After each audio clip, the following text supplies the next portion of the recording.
The curriculum of Ohio University included astronomy as part of the required areas of study from the very beginning.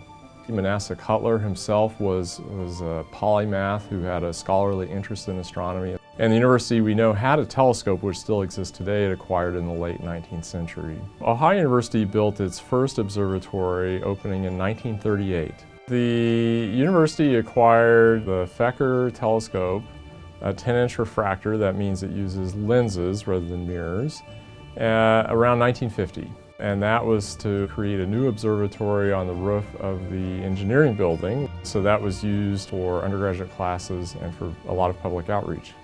So going from the 1950s and 50 years later, the telescope itself had had some exposure to the elements and was getting a little corroded. So in the early 2000s, we started disassembling the telescope with the idea we would eventually find a new home for it. For the last 10 years, I've basically thought that it was dead in the water, that it would never have another home, it would never be resurrected, we'd never look through it again.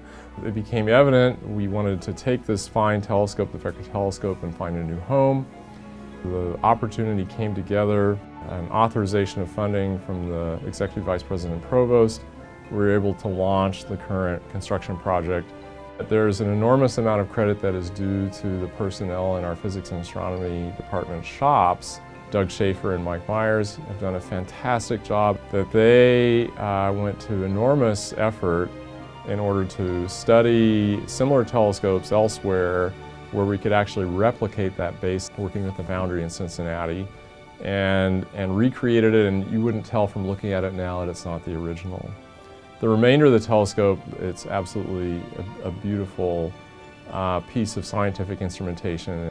But everything was there, all the pieces and parts were there. There were just some pieces that were no longer functioning because of the fact that the telescope had been subjected to the elements over that many years.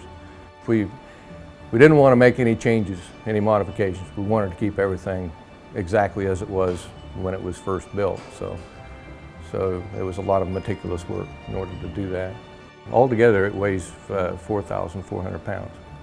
And to be able to take a hold of the eyepiece and release the brake and just flip the eyepiece over and walk to the other side of the root and catch it as it comes down, it's a very fine-tuned, well-balanced piece. It was fun. It's still fun.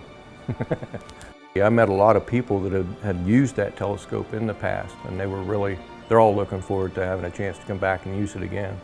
Community outreach events and things like that.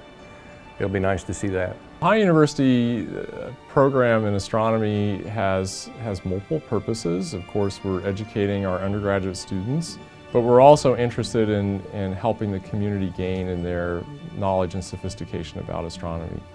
I think that word community you could spell with a capital C, because the intent of the observatory, complete in all the planning stages, it's known to be a community facility. This is a community asset right from the get-go. We'll be inviting, for example, middle school science teachers to book a field trip. Bring your kids up here and everybody look through the telescope. It's important just to give kids a positive feeling about science and technology and education. Astronomy and knowledge of astronomy has deep roots at Ohio University. I would argue today it is still part of being an educated person to have at least some knowledge of astronomy. And the observatory is going to be a wonderful vehicle to help people connect with astronomy and the cosmos directly.